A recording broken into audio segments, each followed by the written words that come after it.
From Interfaith Alliance, this is State of Belief Radio. I'm your host, Reverend Welton Gaddy. There was quite a media frenzy around the announcement by Washington Wizards center Jason Collins that, quote, "I'm black and I'm gay." An insightful analysis of one component of this coverage appeared in the pages of Religion Dispatches magazine, and I'm so glad it did. Why Jason Collins' faith is ignored and Tebow's isn't was written by T.F. Charlton, and I am delighted to welcome her now to State of Belief Radio. T.F., welcome to our show. Thank you so much for having me. I'm excited to discuss this. Good. Me too. There's a lot to digest in your very articulate column, but I'm going to ask if you've got a short answer for the question that's the headline of the piece. So why was Jason Collins' faith ignored when Tim Tebow's is the thing most people know about him? Right. Well, the answer that I give in the piece boils down to maybe three or four soundbite answers. One is race, both in the sense of racism and the lower profile of black athletes in the media in general on certain issues, and also ignorance of black culture and black religiosity. The other is that black Christianity often isn't politicized in the same way that white evangelical Christianity that Tebow exemplifies is politicized. And we have a media that's very attuned to culture wars, and Collins' faith really doesn't fit within that framework. And finally, of course, related to that, he's presenting himself as a gay Christian, which again doesn't really make sense in our media culture, where you can either be gay or you can be Christian. There's not really room to be both.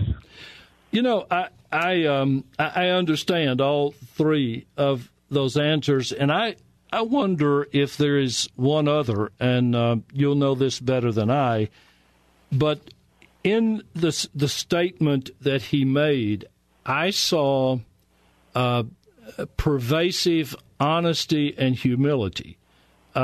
He wasn't kneeling in an end zone. He wasn't genuflecting as he ran down the court.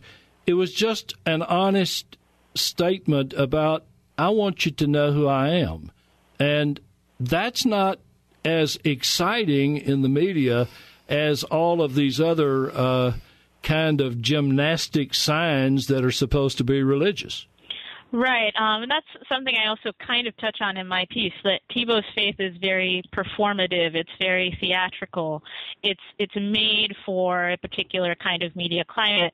And Collins' faith is really not as friendly to this sort of flashy media self-presentation that people are used to, both in athletics and in discussions of religion and Christianity in particular. I agree. His statement was very matter-of-fact, sort of, this is who I am, and not in your face in the way that many people feel that Tebow's is. Tiff, I wonder about your thought. How important was it for Collins to come out in the way he did, including his mention of values and faith, even if it got pretty much ignored? Was it important that he do that? Well, I can only speak to my reading of his statement. To me, it seemed fairly clear that situating his sexuality and his identity more broadly in the context of his faith and in the context of his family life was very important to him.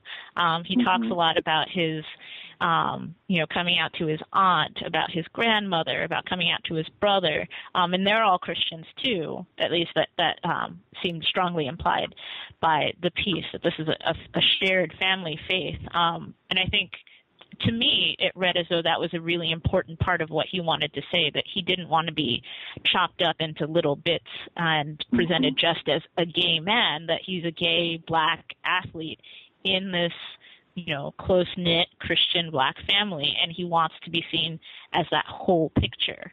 There was a really striking line.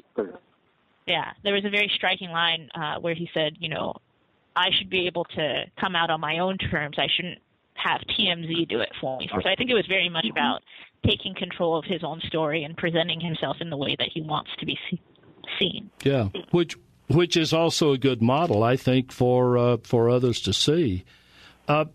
Why do you think it's that there's this utter disconnect between something that plays into progressive values like coming out as gay or working for inclusion or school anti-bullying programs or any number of issues and religious faith, because it's going to be only the conservatives that are portrayed as acting on their religious convictions? What's going on there?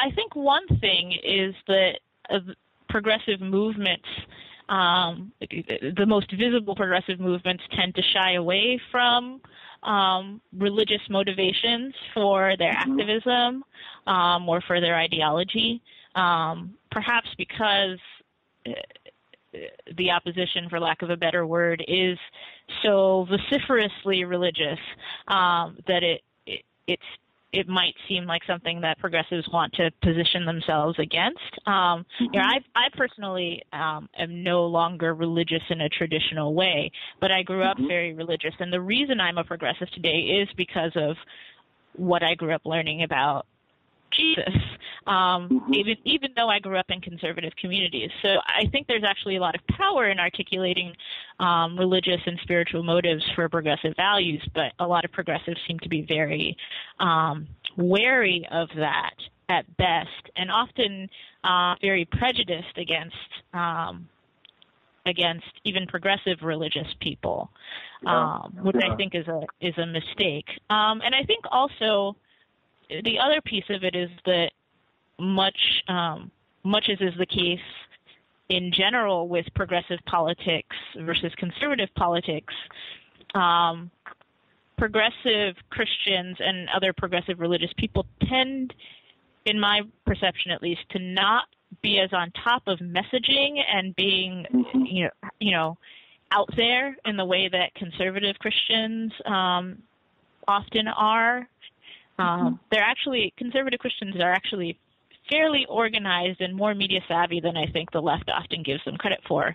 And a lot of the left is very disorganized in that respect. So I think there needs to be a lot more organizing around.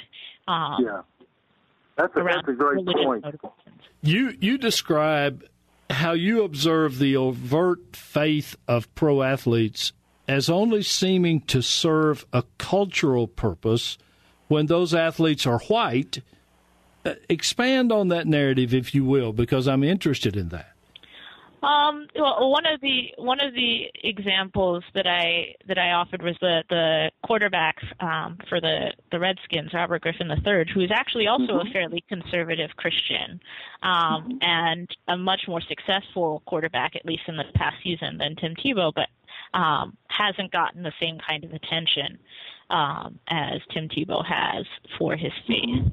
And I think a big reason for that is just that our media in general is very centered on whiteness and white people.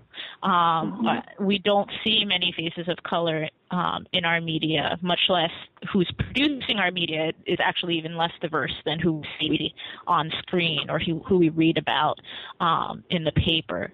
So I think Tebow is just more palatable for that kind of media culture. He's an all-American guy. An all-American all too often means white. Well, I think I understand what you're saying. It occurs to me that that Griffin, however, has probably come closer to the Tebow-like image than anyone else I know, though his label is as a great football player, not necessarily as a great religious person. Right. And he also is fairly flashy with his faith, which actually makes it even more interesting that he doesn't have the same profile as a Christian that Tebow does, because he also engages in these theatrics in the end zone, when he makes a big play. So it's pretty interesting that he doesn't have the same profile as Tebow, despite in many ways being a very similar kind of Christian to Tebow. Tiff, I don't want to go far abroad here, but do you see this same principle playing out with other public figures beyond professional sports? Do you see it in entertainment, for example? One place where I see it, and this might be a little bit of a niche example, but I do a lot of feminist writing, so a lot of the people that I have in mind are public feminists. I've noticed it in which celebrities in Hollywood are high-profile feminist women. So Tina Fey and Amy Poehler and Ashley Judd are fairly high-profile celebrity feminists. But Black actresses and Latina actresses like Kerry Washington or Eva Longoria, who are often even much more explicit about their feminist motivations in their work and in their activism than a lot of white actresses, don't have the same profile among feminists as some feminist white actresses do. Mm-hmm. When you wrote this article on Jason Collins coming out and his faith being ignored, what inside of you was driving that? What made you want to write this piece? What did you want people to know from what you wrote that they might not think of otherwise? Well, one of the motivations was just the meme that was going around comparing Tebow and Collins, claiming that Tebow was being persecuted for being an open Christian, whereas Collins was being celebrated for being an openly gay man, which both erased Collins' Christianity and also, I felt, minimized the bravery it took for him to make this statement. I'm also a queer person. I'm bisexual, so it was, as a bisexual woman of color, it was important to me that the step that Collins was taking to step out into the light and say, this is who I am, and I want to be accepted for the full person that I am, really resonated with me. A lot of what he said very much resonated with me. And I come from a somewhat similar family background as well. My family is also very religious. We're Nigerian Americans, so our cultural context is a little bit different. But I also really related to what he was saying about how important his family was to his identity and his culture and his history. And I really didn't see that being fully acknowledged in response to his statement. And I wanted to write something that would bring both his faith and his culture and his values back into the center of the discussion. Well, you sure did that, and you made, at least to me, and I'm sure a lot of other people as well, think seriously about the themes that you wrote about and also about the implication of those themes in our society. T.F. Charlton is the founder-editor of Are Women Human?, a space for queer feminist and critical race analysis of religion, media, and pop culture. Her article, Why Jason Collins' Faith is Ignored and Tebow's Isn't, appears at religiondispatches.org. I encourage you to go look it up and read it for yourself. TF, I really do appreciate you taking the time to be with us today on State of Belief Radio, and I hope we can hear from you again. Thank you so much for having me, Walton. It was a pleasure.